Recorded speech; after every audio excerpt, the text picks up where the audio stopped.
Haleluya, saudara, silakan duduk, saudara. Tuhan memberkati.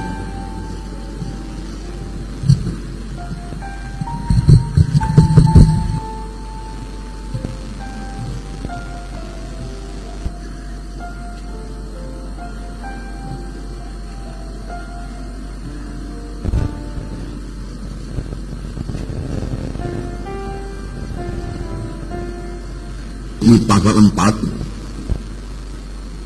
minggu yang lalu telah kita baca Filipi pasal 3. Sekarang mari kita lihat Filipi pasal 4 ayat 1 sampai 20. Filipi pasal 4 ayat 1 sampai 20. Kita baca bersama-sama. Karena itu, saudara-saudara yang kukasihi dan yang kurindukan, sukacitaku dan mahkotaku, berdirilah teguh, hai saudara-saudaraku yang kekasih. Euodia kunasehati dan Sintife kunasehati, supaya sehati sepikir dalam Tuhan. Bahkan kuminta kepadamu juga Sonsibos, temanku yang setia, tolonglah mereka, karena mereka telah berjuang dengan aku dalam pekabaran Injil, bersama-sama dengan Clemens dan kawan-kawanku sekerja yang lain, yang nama-namanya tercantum dalam kitab kehidupan. Bersukacitalah senantiasa dalam Tuhan. Sekali lagi kukatakan, bersukacitalah. Hendaklah kebaikan hatimu diketahui semua orang. Tuhan sudah dekat. Janganlah hendaknya kamu khawatir tentang apapun juga, tetapi nyatakanlah dalam segala hal keinginanmu kepada Allah dalam doa dan permohonan dengan ucapan syukur. Damai sejahtera Allah yang melampaui segala akal akan memelihara hati dan pikiranmu dalam Kristus Yesus. Jadi akhirnya, saudara-saudara, semua yang benar, semua yang mulia, semua yang adil, semua yang suci, semua yang manis, semua yang sedap didengar, semua yang disebut kebajikan yang patut dipuji, pikirkanlah semuanya itu. Dan apa yang telah kamu pelajari, dan apa yang telah kamu terima, dan apa yang telah kamu dengar, dan apa yang telah kamu lihat padaku, lakukanlah itu. Maka Allah sumber damai sejahtera akan menyertai kamu. Aku sangat bersukacita dalam Tuhan, bahwa akhirnya pikiranmu dan perasaanmu bertumbuh kembali untuk aku. Memang selalu ada perhatianmu, tetapi tidak ada kesempatan bagimu. Kukatakan ini bukanlah karena kekurangan, sebab aku telah belajar mencukupkan diri dalam segala keadaan. Aku tahu apa itu kekurangan, dan aku tahu apa itu kelimpahan. Dalam segala hal dan dalam segala perkara, tidak ada sesuatu yang merupakan rahasia bagiku, baik dalam hal kenyang maupun dalam hal kelaparan, baik dalam hal kelimpahan maupun dalam hal kekurangan. Segala perkara dapat kutanggung dalam Dia yang memberi kekuatan kepadaku. Namun baik juga perbuatanmu, bahwa kamu telah mengambil bahagian dalam kesusahanku. Kamu sendiri tahu juga, hai orang-orang Filipi, pada waktu aku baru mulai mengabarkan Injil, ketika aku berangkat dari Makedonia, tidak ada satu jemaat pun yang mengadakan perhitungan hutang piutang dengan aku.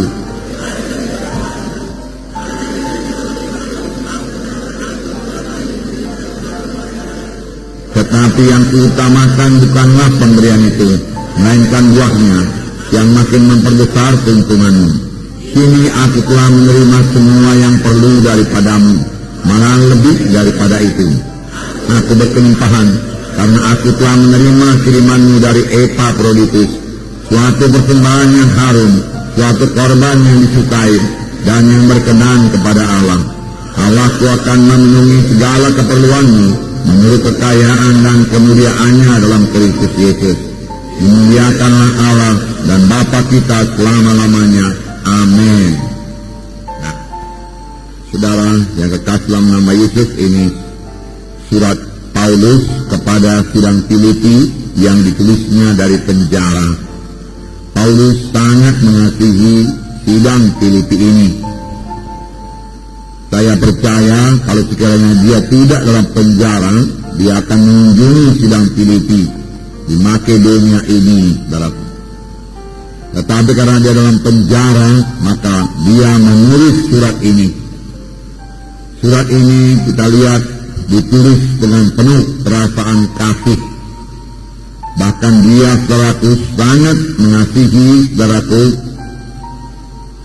dan merindukan anak-anak Tuhan di Filipi. Sehingga dalam ayat 1 dikatakan, saudara-saudaraku yang kukasihi dan yang kurindukan, sukacitaku dan mahkotaku. Beginilah juga teguh dalam Tuhan, hai saudara-saudaraku yang kekasih. Betapa kita melihat kasih Paulus mengalir melalui suratnya. Sidang Filipi sangat dikasihi Paulus, hingga dia berkata, engkaulah sukacitaku. Setiap kali Paulus berdoa dengan sukacita. Kadang-kadang kita berdoa juga, tetapi kita berdoa kurang dengan sukacita. Tuhan suka kalau kita berdoa dengan sukacita. Karena kita percaya doa kita didengar Tuhan dan dijawab Tuhan. Paulus melihat saudaraku, sidang Filipi ini akan bertumbuh dengan baik, merupakan satu sukacita yang besar bagi Paulus. Tetapi perhatikan juga Paulus berkata bahwasanya sidang Filipi ini merupakan mahkotanya, mahkotaku, dia katakan.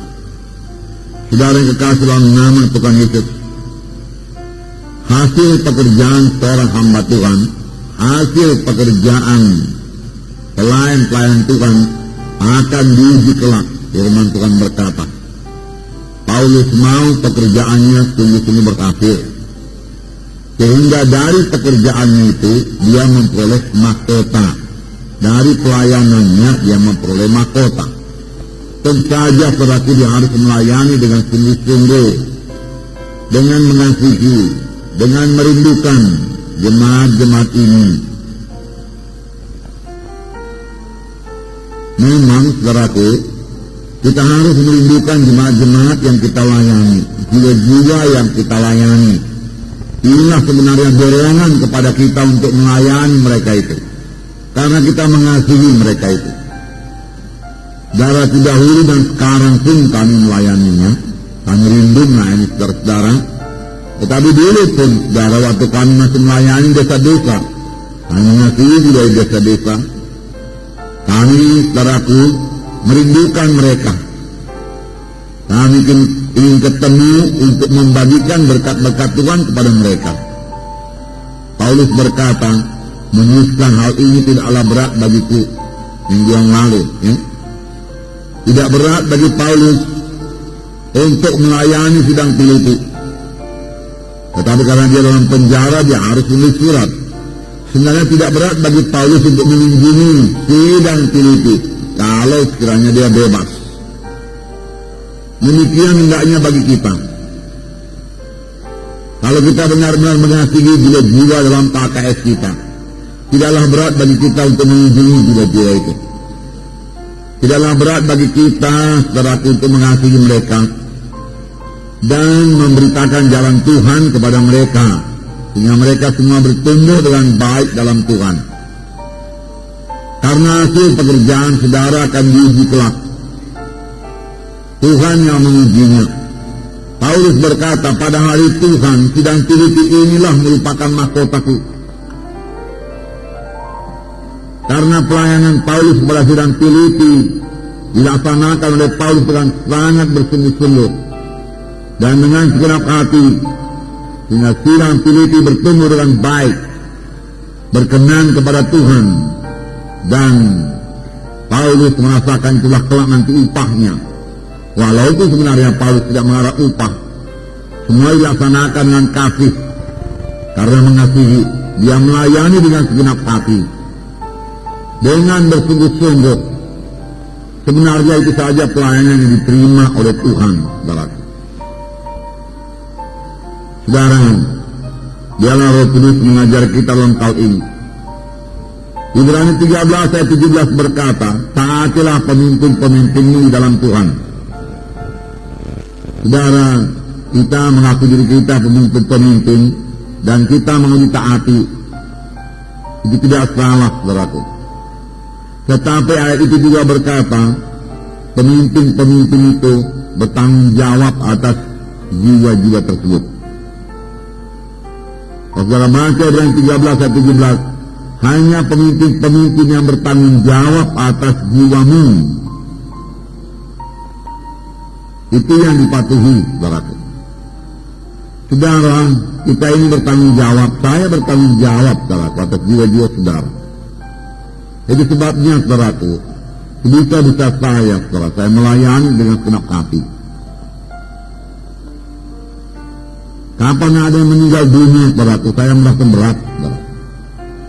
Kenapa sampai meninggal dunia demikian? Tetapi yang terutama saya selidik apakah dia sudah selamat atau belum. Yang paling penting keselamatan dan tetap dalam keselamatan. Kita sudah mempelajari bahwasanya keselamatan itu bisa luput. Seorang anak Tuhan yang sudah mengaku menerima Yesus sebagai Tuhan dan Juru Selamatnya, dibaptiskan, dapat baptis Roh Kudus, saudara. Tetapi tidak mau mengubahkan hidupnya dan tetap mau hidup sebagai cara hidup yang lama, hidup dalam kehendak daging, saudaraku, dia tidak akan selamat, saudara. Tanpa penyangkalan diri tidak akan ada keselamatan. Tanpa salib juga tidak akan ada keselamatan.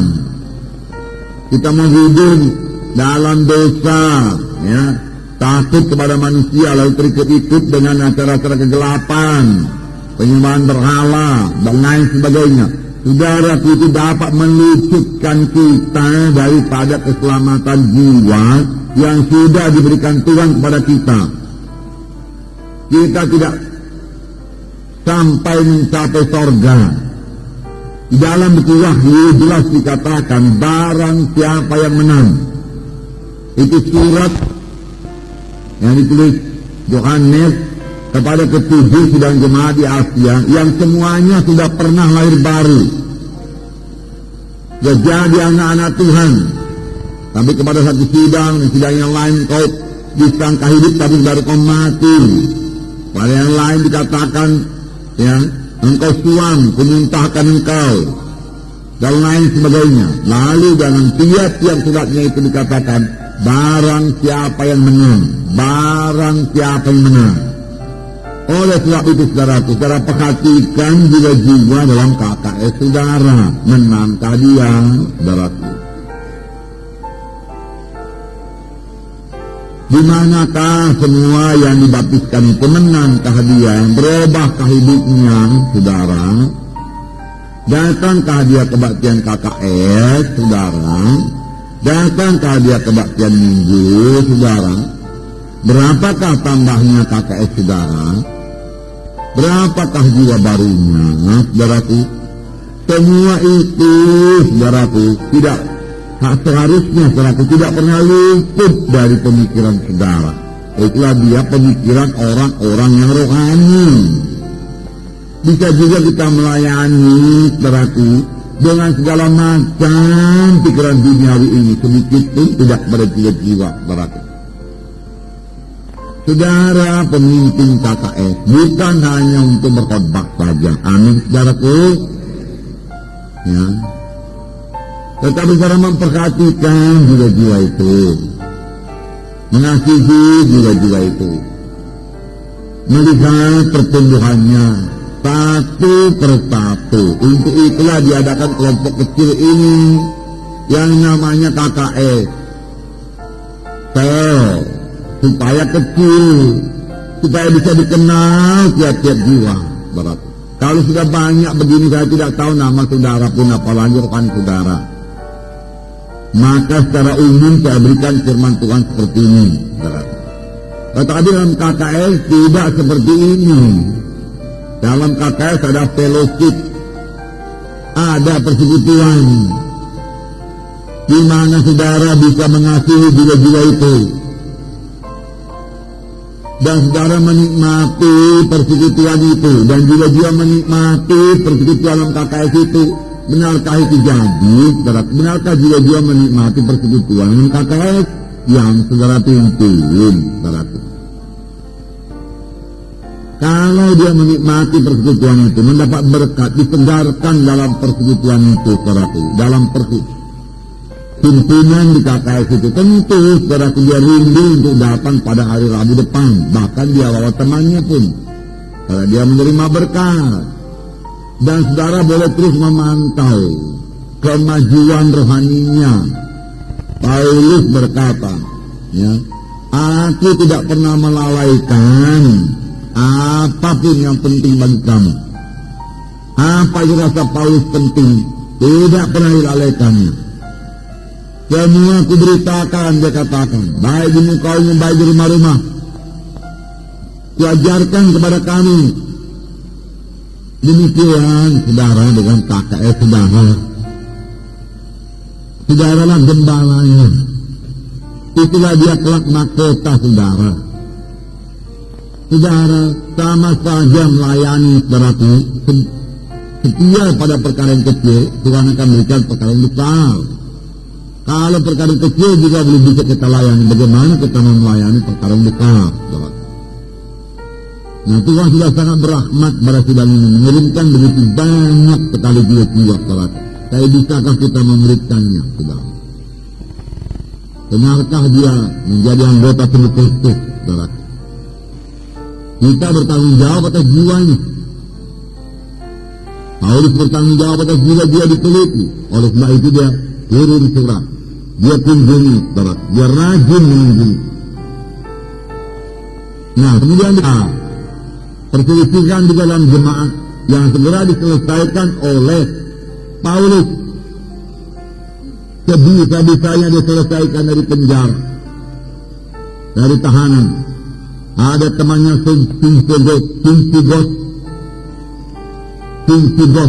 ya. Tolong Sintigos, dia katakan supaya dia dan Sintigos ini boleh bersehati, sehati sepikir. Jangan sampai ada perselisihan demikian. Walaupun perselisihan itu masih kecil, selesaikan dengan cepat. Jangan sampai perselisihan itu menjadi besar. Cek dalam KKS saudara nih, saudaraku. Yang Tuhan sangat memberkati persatuan. Amin. Dalam buku Mazmur dikatakan, kesanalah Tuhan melimpahkan berkat. Di mana ada persatuan. Jadi Tuhan mudah sekali mencurahkan berkat. Tetapi di mana ada perselisihan, inti ke dia, saudaraku, jadi dikatakan sudah bekerja bersama-sama teman-teman sekerjaku dengan klaim akan memberitakan Injil. Jadi dari permulaan sedang teliti, saudaraku, dia dan inti ke ini, saudaraku, sudah ikut melayani. Jangan sampai dia luput, jangan sampai dia masuk dalam kehendak daging. Karena terus menerus dalam perselisihan, saudaraku, akan jatuh pada kehendak daging yang menyulitkan keselamatan. Oleh sebab itu Paulus segera menyelesaikan persoalan. Amin. Demikian juga saudara lihat dengan cermat, saudaraku, ya. Apakah ada yang tidak beres dalam KKS saudara? Ada perasaan tidak enak satu dengan yang lain. Segera selesaikan itu, amin, saudara. Perdamaikan. Anak-anak Tuhan harus mengampuni. Jikalau kamu tidak mengampuni, maka dosamu juga tidak akan diampuni, Tuhan berkata. Dalam hal ini pemimpin KKS harus memiliki hikmat daripada Tuhan. Bagaimana memperdamaikan, bagaimana mempersatukan, saudaraku. Saudara, karena di mana ada perselisihan, apalagi sampai terjadi perpecahan, tidak memihak. Sidang Korintus ditegurkan Paulus karena berpihak-pihak. Tidak ada berpihak-pihak dalam tubuh Kristus, Paulus berkata. Kami semua satu. Kami semua anggota tubuh Kristus, Paulus berkata. Tapi berpihak-pihak demikian menyebabkan Roh Kudus tidak bebas bekerja. Bahkan kalau, saudaraku, perpecahan sampai terjadi, Roh Kudus tidak dapat bekerja, saudara. Apa jadinya, saudara, kalau Roh Kudus tidak bekerja? Saudara, kita bisa berkumpul seperti ini, menikmati persekutuan dengan Tuhan, menuju menyembah Tuhan, karena kita secara bersatu dalam Tuhan, bersehati, saudara. Bisa saling memaafkan satu sama lain, saudara. Jangan lupa kita hanya anggota tubuh Kristus. Yang sudah kita belajari dalam Roma 12 dikatakan ayat 4 dan 5 di training juga ini ada. Sebab sama seperti pada satu tubuh kita mempunyai banyak anggota, tetapi tidak semua anggota itu mempunyai tugas yang sama. Demikian juga kita walaupun banyak adalah satu tubuh dalam Kristus, tapi kita masing-masing adalah anggota yang seorang terhadap yang lain. Kita semua adalah anggota tubuh Kristus. Anggota tubuh Kristus. Lain pelayanan, lain tugas, lain karunia. Yang kita tidak boleh sendiri dan sendiri. Seperti saya ya, memang kalau tidak bisa nyanyi ya puji Tuhan, berarti. Amin saudara. Ya. Nah saudara, kalau ada yang lain yang diberikan Tuhan talenta demikian, saya tidak boleh sendiri, amin. Ini yang juga saudara. Masing-masing kita ada bagian kita, dan masing-masing kita akan menerima pahala daripada Tuhan sepanjang kita melakukan bagian kita dengan sungguh-sungguh, dengan segenap hati. Amin saudara. Puji Tuhan. Kalau saya lihat Benihim melayani, saudaraku, sambil menyanyi, saudaraku, dia melayani sambil berkhotbah, saudaraku, dia pandai menyanyi, dan Roh Kudus turun, saudaraku. Bila dia sembuh waktu dia menyanyi, wah ini pelayanan yang luar biasa saya pikir. Nyanyian merdu, saudaraku, dirati, Roh Kudus bekerja. Tetapi saya tidak bisa demikian. Saya berpikir bahwa anugerah yang ada pada saya, karunia yang diberikan Tuhan bagi saya. Nyatanya juga, saudaraku, juga selamat. Amin saudara. Ada juga hamba-hamba Tuhan yang dipakai Tuhan untuk melayani saudaraku orang-orang kaya. Nah, tetapi Tuhan memakai kita melayani orang-orang sederhana. Puji Tuhan, saudaraku. Amin. Walau melayani juga dia sederhana, Tuhan tidak akan berikan kita kekurangan. Amin. Ya, kita bersyukur saja kepada Tuhan, masing-masing ada bahagiannya. Mari kita laksanakan bagian kita dengan segenap hati, dengan sungguh-sungguh. Itu yang perlu, saudaraku. Nah, perlu berdamai sama lain. Kalau ada perselisihan, cepat berdamai. Dalam Markus 9 ayat 50 dikatakan berdamai. Markus 9 ayat 50. Saya membacakan kepada saudara.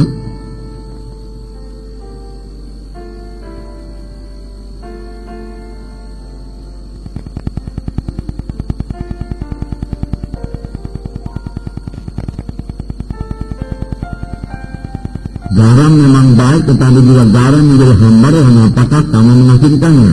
Hendaklah kamu selalu mempunyai garam dalam dirimu dan selalu hidup berdamai yang seorang dengan yang lain. Dan selalu hidup berdamai seorang dengan yang lain. Dengan demikian damai Tuhan tak mendiami hati kita. Amin saudara. Nah, gosip saudaraku sangat menghilangkan damai. Jangan menggosip, jangan menggunjing, dan jangan mementingkan diri sendiri. Saudara, sebagai anggota tubuh Kristus dalam Filipi pasal 2, saudara, dikatakan janganlah kita mementingkan diri sendiri, perhatikanlah orang lain. Ayat 4 barangkali. Ayat 2. Filipi 2 ayat 2. Karena itu sempurnakanlah sukacitaku dengan ini. Hendaklah kami sehati sepikir, dalam satu kasih, satu jiwa, satu tujuan, dengan tidak mencari kepentingan sendiri atau puji-pujian yang sia-sia. Puji-pujian yang sia-sia, saudaraku, dari manusia, ya. Sebaiknya itu tidak usah pun, saudaraku. Kalau saya tidak usah dipuji, saudaraku. Saya sudah cukup lama saya tidak pernah dipuji, saudaraku. Nanti kalau saudara puji pun saya jadi terkejut, saudaraku. Saya sudah cita-cita karena saya sudah dapat menyampaikan maksud Tuhan. Amin saudara. Ya. Sebaliknya hendaklah dengan rendah hati yang seorang menganggap yang lain lebih utama daripada dirinya sendiri. Menganggap yang lain lebih utama, lebih penting. Oleh sebab itu dia mendoakan saudaranya yang lain tersebut. Bukan menganggap diri kita lebih utama. Setiap kali yang terjadi Sebaliknya ini menjadi ayat ini. Kita menganggap diri kita yang utama, orang lain tidak utama. Lalu firman Tuhan berkata, anggap orang lain lebih utama daripada dirimu sendiri. Amin. Ya. Salah evaluasi namanya itu. Salah perkiraan. Kita merasa diri kita sangat hebat, sangat diurapi, sangat rohani. Ya, kita merasa orang lain tidak ada apa-apanya, saudaraku. Padahal semua kita mendapat tubuh Kristus, diselamatkan Tuhan dengan maksud yang begitu indah, saudaraku. Ya, ada karunia Tuhan dalam saudara masing-masing. Saya mengakuinya, saudaraku. Ada karunia Tuhan bagi saya. Biarlah kita saling menghargakan, amin, saudara. Ya, dan saling mendoakan. Nah, anggaplah yang lain lebih utama. Tidak kita menghormati dia, tidak merendahkan dia. Dan janganlah tiap-tiap orang hanya memperhatikan kepentingannya sendiri, tetapi kepentingan orang lain juga. Nah, perhatikan kepentingan orang lain juga. Perhatikan orang lain. Perhatikan anak Tuhan yang lain. Amin, saudara. Itu membuat saudara bertambah-tambah dewasa dengan Tuhan. Nah,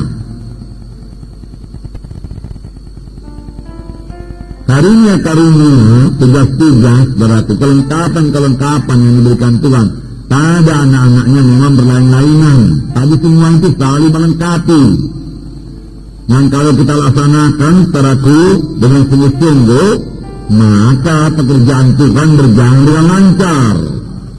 Karena masing-masing pada tempatnya, masing-masing pada posisinya, amin. Masing-masing pada pelayanannya, saudaraku. Tidak ada anggota tubuh Kristus yang tidak berfungsi. Semua anggota tubuh Kristus ada fungsinya, amin. Semua anggota tubuh saya yang ada fungsinya, saudaraku. Dan Mazmur 133 dikatakan, di mana ada persatuan, kesana Tuhan mencurahkan berkat. Di dalam rumah tangga ada persatuan, ke situ Tuhan mencurahkan berkat. Amin, saudara. Di Mazmur 133.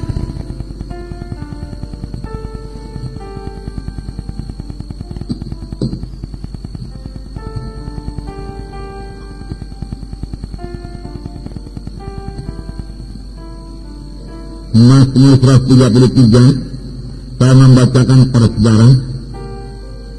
Sungguh alangkah baiknya dan indahnya apabila saudara-saudara diam bersama dengan rukun, seperti minyak yang baik di atas kepala, meleleh ke janggut, yang meleleh ke janggut Harun dan ke leher jubahnya, seperti embun gunung Hermon yang turun ke atas gunung-gunung Sion. Kesanalah Tuhan memerintahkan berkat kehidupan di selama-lamanya. Tuhan memerintahkan berkat di mana ada persatuan. Dan Tuhan berkata sebagai minyak yang meleleh ke janggut Harun dan ke leher jubahnya, seperti embun gunung Hermon yang turun ke atas gunung-gunung Sion. Kesanalah Tuhan memerintahkan berkat dan memerintahkan kehidupan untuk selama-lamanya. Amin, saudara.